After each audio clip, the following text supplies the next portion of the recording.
यहाँ चाहिँ बोट बिरुवालाई चाहिँ यसरी संरक्षण गरेर राख्ने चलन छ। यहाँ चाहिँ यो अलिकति धेरै उचाइमा भएको भएर धेरै काठ बन्ने बोट बिरुवाहरू पाइन्नन्, तर भएका बोट बिरुवा बरस्वामी यिनीहरूलाई चाहिँ एकदम संरक्षण गरेर राख्ने चलन छ। यो भलिबल खेल्ने ठाउँ हो।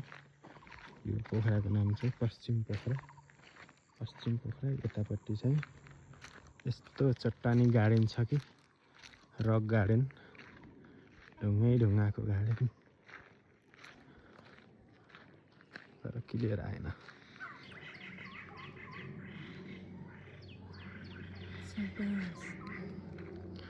Rock garden, rock garden. यो अलिकति बजारको नजिकै हुन्थ्यो भने एकदम धेरै घुम्न लायक एरिया छ।